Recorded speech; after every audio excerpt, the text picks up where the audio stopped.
ஓம் Saravanabhava channel வாயிலாக உங்களை சந்திப்பதில் பெருமகிழ்ச்சி அடைகிறேன். அனைவருக்கும் ஆங்கில புத்தாண்டு நல்வாழ்த்துக்கள். Happy new year. இந்த 2026 ஜனவரி மாதம் 1ஆம் தேதியானது வியாழக்கிழமை அன்று ரிஷப ராசியில் ரோகிணி நட்சத்திரத்தில் கன்னியா லக்னத்தில் பிறக்க இருக்கிறது. இந்த புத்தாண்டில் பார்த்தீங்கன்னா 4 கிரகங்கள், அதாவது கால சக்கரத்தினுடைய 9வது வீடான தனுசுல செவ்வாய், புதன், சூரியன், சுக்கிரன் 4 கிரகங்கள் இருக்கிறது. இந்த 4 கிரகங்களுமே பார்த்தீங்கன்னா பெயர்ச்சி அடைகிறது இந்த ஜனவரி மாதத்தில். அதாவது ஜனவரி மாதம் 11ஆம் தேதி சுக்கிர பகவான் தனுசிலிருந்து மீனம் அணைக்கும். ஜனவரி மாதம் 14ஆம் தேதி சூரிய பகவான் தனுசிலிருந்து மகரம் அணைக்கும். ஜனவரி மாதம் 16ஆம் தேதி செவ்வாய் பகவான் தனுசிலிருந்து மகரமனைக்கு சென்று அங்கு உச்ச பலம் அடைகிறது. அதே போல ஜனவரி மாதம் 17ஆம் தேதி புதன் பகவான் தனுசிலிருந்து மகரத்துக்கு பயிற்சி அடைகிறது. ராகு பகவான் கும்பமனையிலும் கேது பகவான் சிம்மத்திலும் வீற்றிருக்க, சனி பகவான் மீனமனையிலும் குரு பகவான் வக்ரம் பெற்று மிதுனமனையில் அமர்ந்திருக்கு. இதுதான் இந்த 2026 ஜனவரி மாதத்தினுடைய கிரக அமைப்புகள். இந்த கிரக அமைப்புகளை வைத்துக்கொண்டு இந்த மாதம் என்ன பலன், எப்படி இருக்க போகுது, என்ன மாதிரியான கொடுப்பினை நமக்கு இருக்க போகிறது, எதை செய்தால் நன்று, எதை செய்தால் தீமை, என்ன மாதிரியான தெய்வ வழிபாடு உகந்தது என்பதை பற்றி டீட்டெயிலாக பார்க்க போகிறோம். அதற்கு முன்னால் நம்முடைய சேனலை நீங்கள் ஃபர்ஸ்ட் டைம் பார்ப்பவர்கள் என்றால் மறக்காம சப்ஸ்கிரைப் பண்ணிக்கிங்க. மகர ராசி அன்பர்களே, 2026 ஜனவரி மாதம் என்ன பலன், எப்படி இருக்கும் அப்படின்னு பார்க்கும் பொழுது, இந்த வருடத்தினுடைய தொடக்கத்தில், அதாவது இந்த ஜனவரி மாதத்தின் தொடக்கத்தில் உங்கள் ராசிநாதன் 3ஆம் இடத்துல உட்கார்ந்துருக்கார். அதாவது முயற்சி ஸ்தானத்தில் உட்கார்ந்துருக்கார். அப்போது முயற்சியால் இந்த வருடம், இந்த மாதம் சக்ஸஸ் கொடுக்குங்கிறது அமைப்பு. இந்த வருடம் பிறக்கிறதே பார்த்தீங்கன்னா ரிஷப ராசியில் பிறக்குது. அது உங்கள் ராசிக்கு 5ஆம் இடம். அங்கே சந்திரன் உச்ச பலத்தோடு உட்கார்ந்துருக்கார். 7க்குரியவன் 5ல் இருக்கார். சூப்பரான பீரியட். நிறைய பேர்த்துக்கு திருமணம் நடக்கும். இந்த 2026 மகர ராசி என்பவர்களுக்கு நிறைய பேர்த்துக்கு திருமணம் சக்சஸ் கொடுக்கும். அதே சமயத்தில் காதல் திருமணமும் நடக்கும். காதலில் இருக்கின்றவர்கள் காதல் திருமணம். 7க்குரியவன் 5ல் இருக்கார் இந்த வருட தொடக்கத்திலேயே. அதுவும் பாருங்க, எந்த லக்னத்தில் பிறக்குதுன்னு பார்த்தீங்கன்னா கன்னியா லக்னத்தில் பிறக்குது. புதனுடைய ஆதிக்கத்தில் பிறக்கிறீங்க. நல்ல புத்திசாலி. அந்த புதனுங்கிறது உங்களுக்கு 9க்குரியவன், பாக்கியத்தை தரக்கூடியவன். அப்போ உங்களுக்கு நல்ல பாக்கியம் கொடுத்தே தீரும். அப்போ திருமண பாக்கியம் நல்லபடியாக நடக்கும், குழந்தை பாக்கியம் கிடைக்கும், தகப்பனால அனுகூலம், ஆதாயம், வெளிநாட்டுக்கு சென்று வரக்கூடிய யோகங்கள், ஆன்மீகத்தில் அதிகமான ஈடுபாடு, இதெல்லாமே கொடுக்கும் இந்த வருடம். அப்போது மகரத்துக்கு இந்த காலகட்டம் சூப்பரான ஒரு காலகட்டம். ஏன்னா முயற்சியால் வெற்றி. அப்போது எதையெல்லாம் செயல்படுத்தணும் அப்படின்னு நினச்சிட்டு இருக்கிறீங்களோ அதையெல்லாம் செயல்படுத்துவதற்கு உண்டான ஒரு நல்ல மாதத்தின், இந்த ஜனவரி மாதத்தின் தொடக்கமாக மகரத்துக்கு நிச்சயமாக அமையும். குடும்பம், தனம், வாக்கு ஸ்தானத்தின் அதிபதி முயற்சி ஸ்தானத்தில் உட்கார்ந்துருக்கு. குருவின் பார்வையில் இருக்குது. இந்த மாதத்தினுடைய தொடக்கமே 2ஆம் இடத்தில் ராகு இருக்குது. நிறைய பேர்த்து குடும்பத்தில் பிரச்சனைகள் எதையாவது ஒன்று கொடுத்துருக்கும். கணவன் மனைவிக்குள்ள பிரச்சனை, இல்லை குடும்பத்தில் தனத்தில் பிரச்சனை, அல்லது 3ஆம் நபர்கள் குறுக்கீடுனால பிரச்சனை, அல்லது பணம் எங்கேயாவது கொடுத்து லாக்கானதாக இருக்கிறது. ஸோ இந்த மாதிரி பணம், தனம், வாக்கு சார்ந்த விஷயத்தில் பிரச்சனையை ஏற்படுத்தி கொண்டிருக்க, அதில் இருக்கக்கூடிய வலியோடு இருக்கக்கூடிய, துன்பத்தோடு துயரத்தோடு இருக்கக்கூடிய மகரத்துக்கு விடிவு காலம் வந்து விட்டது. ஏன்னா குரு பார்க்குறார், ஒரு நல்லவன் பார்க்குறார், சொல்யூஷன் கிடைச்சிரும். பிரச்சனை என்று இருக்கின்றவர்களுக்கு சொல்யூஷனை கொடுத்து விடும். இதில் எந்த மாற்று கருத்தும் கிடையாது இந்த மகர ராசி என்பவர்களுக்கு. 3ஆம் இடத்துல சனி, நீங்கள் போய் 3ஆம் இடத்துல உட்கார்ந்துருக்கீங்க. முயற்சி நல்லா இருக்கும், தைரிய வீரியமாக செயல்படுவீர்கள். மனதில் இருந்து வந்த அத்தனை கஷ்டங்கள் விலகப் போகுது. 7.5 வருஷமாக இருந்த 7.5 சனியினுடைய பிடியிலிருந்து கம்ப்ளீட்டாக விடுதலை பெற்று விட்டீர்கள். இனி மகரத்துக்கு ஏர்முகம்தான், இறங்குமுகம் என்பது நிச்சயமாக இல்லை. அப்போ முயற்சி நல்லா இருக்கும், வீரியத்தோடு செயல்படுவீர்கள், டிராவல் உண்டு. இதுவரைக்கும் அலைச்சல் திருச்சல் டென்ஷன் ப்ரெஷரோடு இருந்தவர்கள் இப்போ அதனாலேயே உங்களுக்கு அந்த அமைப்பாலேயே இப்போ உயர்வை சந்திக்கக்கூடிய காலம் வந்துவிட்டது. புதிய புதிய ஒப்பந்தங்கள் தேடி வரும், நிறைய விஷயங்கள் உங்களை தேடி வரும். அதை கரெக்டாக நீங்கள் உபயோகித்து கொள்வது உங்கள் கையில் இருக்குது அப்படிங்கிறத எடுத்துக்கலாம். பத்திரப்பதிவு நடக்கும், ஒப்பந்தங்கள் கிடைக்கும். ஸோ இந்த மாதிரி நல்ல விஷயங்களை கொடுக்கக்கூடிய காலங்கள் நெருங்கி விட்டதுன்னு சொல்லுவேன் இந்த மகரத்துக்கு. 4ஆம் அதிபதி பாருங்க எங்க இருக்கார், 12ல் இருக்கார், விரயத்தில் இருக்கார். அப்போ என்னன்னா இந்த மகரத்துக்கு இந்த ஜனவரி மாதம் உட்பகுதி முதல் ஒரு ஆஃப், அதாவது பொங்கல் வரைக்கும் பார்த்தீங்கன்னா ஒரு மாதிரி ப்ரெஷர் டென்ஷனோடு இருப்பீங்க. அப்படியே மாறிடும். பொங்கலுக்கு அப்புறம் அப்படியே தலைகீழாக மாறப்போகுது. ஏன்னா பொங்கலுக்கு முன்னாடி பார்த்தீங்கன்னா 4 கிரகங்கள் விரயஸ்தானத்தில் உட்கார்ந்துருக்கு. செலவு அதிகமாகுதுன்னு நினைப்பீங்க, விரயம் அதிகமாகுதுன்னு நினைப்பீங்க, கால விரயமாகுதுன்னு நினைப்பீங்க. நடக்கிறது நடக்கலை, நினைக்கிறது நடக்கலை, ஏதோ ஒரு மாதிரி டல் அடித்த மாதிரி இருக்கக்கூடிய தன்மைகளை இந்த மகரத்துக்கு கொடுத்து கொண்டிருக்கிறதுன்னு நான் சொல்லுவேன்.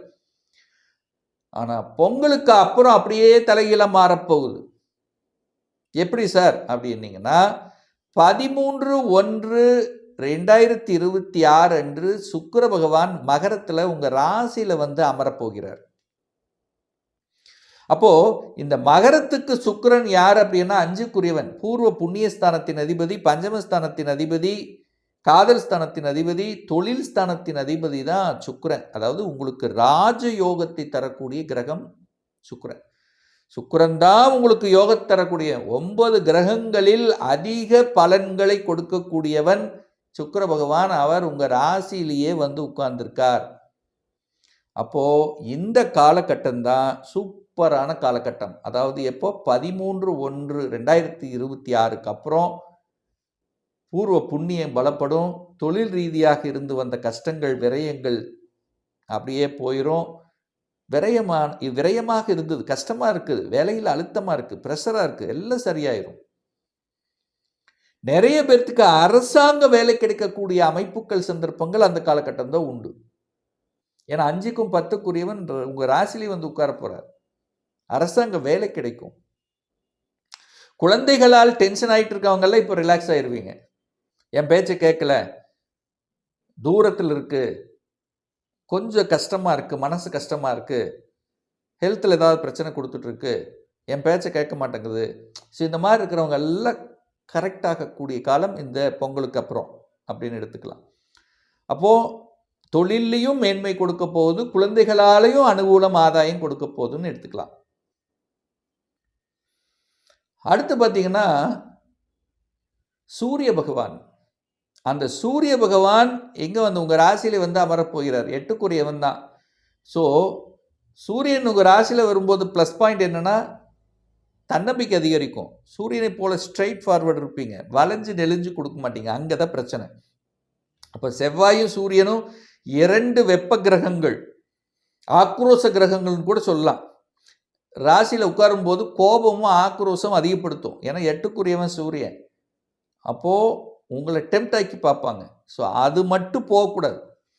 அப்போ என்ன அர்த்தம், என்ன சொல்ல வரேன் அப்படின்னா, கோபப்படக்கூடாது, ஆக்ரோஷப்படக்கூடாது, டக்குன்னு முடிவெடுக்கக்கூடாது. கோபத்தில் எடுக்கக்கூடிய முடிவுகள் தவறாக சென்று விடும் என்பதை மனசில் வச்சுக்கோங்க. அப்போ தான் உங்களை டெம்ட் ஏற்றி பார்ப்பாங்க. அதுக்கு நீங்கள் உடன்படக்கூடாது. ரைட். அதுக்கு அடுத்தது பார்த்தீங்கன்னா 16ஆம் தேதி செவ்வாய் பகவான் 4க்குரியவன், சுகத்தை தரக்கூடியவன், லாபத்தை தரக்கூடியவன் உங்கள் ராசியிலே வந்து அமரப்போது செவ்வாய் பகவான். அப்போ 4ஆம் இடத்துல அதிபதி ராசியில் வரும் பொழுது உங்களுக்கு அந்த நிலம், வீடு, வண்டி, வாகனம், இந்த எண்ண ஓட்டங்களை கொடுக்கும். ஸோ நிலத்தை வாங்கலாமா, தாராளமாக வாங்கிக்கலாம். அப்போ என்ன, பொங்கலுக்கு அப்புறம் இந்த ஜனவரி மாதம் 15க்கு அப்புறம் நீங்கள் இடம் வாங்கிறது, நிலம் வாங்கிறது, வீடு வாங்கிறது, வண்டி வாகனம் வாங்கிறது, பத்திரப்பதிவு செய்கிறது எல்லாமே செஞ்சுக்கலாம்.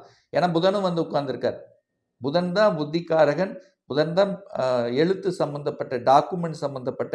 ஸோ இது எல்லாமே சக்ஸஸாக முடியும். அப்படின்னு நீங்கள் எடுத்துக்கலாம். அப்போ புதன் வந்து அரும்போது லக்னத்தில் வந்து உங்கள் ராசிலுக்கு வரும்போது திக்பலம், அறிவுபூர்வமான செயல்பாடுகள், ஆக்கப்பூர்வமான செயல்பாடுகள் திருப்தியை தரும். அப்போ மகர ராசி என்பவர்களுக்கு என்ன சொல்ல போகிறேன்னா, இந்த 2026 சூப்பரான பீரியடு தான். ஏன்னா 7.5 சனி ஃபுல்லாக முடிஞ்சு வச்சு. ஸோ 7.5 சனி கிடையாது. அது போக இந்த 5 கிரகங்கள் உங்கள் ராசியில் வந்து அமரும் போது உங்களுக்கு ஒரு புதிய பரிணாமத்தை ஏற்படுத்தும், புதிய மாற்றத்தை ஏற்படுத்தும், புதிய உறவுகள் உங்களுக்கு கிடைக்கக்கூடிய தன்மை, திருமண பந்தங்களில் என்ட்ரி ஆகக்கூடிய வாய்ப்புகள், சந்தர்ப்பங்கள், தொட்டது துளங்கக்கூடிய, ஆக்கப்பூர்வமான செயலில் ஈடுபடக்கூடிய, அதிகாரத்தில் செல்லக்கூடிய, அட்மினிஸ்ட்ரேஷனுக்குள்ளே போகக்கூடிய, படிப்பு ரீதியில் நன்மை தரக்கூடிய, இப்படி அடிக்கிட்டே போகலாம். ஸோ நல்ல நல்ல விஷயங்கள் செயல்படுத்துவதற்குண்டான வாய்ப்புகளையும் சந்தர்ப்பங்களையும் உங்கள் முயற்சியால், நீங்கள் போய் 3க்கு வந்திருக்கீங்க, உங்கள் முயற்சியால் சக்ஸஸ் கொடுக்கக்கூடிய அமைப்புங்கிறது இந்த ஜனவரி மாதத்திலிருந்தே மகரத்துக்கு நல்லா இருக்குங்கிறது சொல்லலாம். ஒரு நல்ல தெய்வ வழிபாடு மகர ராசி என்பவர்களுக்கு ஆஞ்சநேய பகவான் வழிபடுவது மனசு, எண்ணம், செயல், சிந்தனைகள் சிறப்பு பெறும் என்பதில் எந்தவித மாற்று கருத்தும் கிடையாது. இப்போ சொன்னது இந்த ஜனவரி மாதத்துக்குரிய ஒரு பொதுவான பலன்.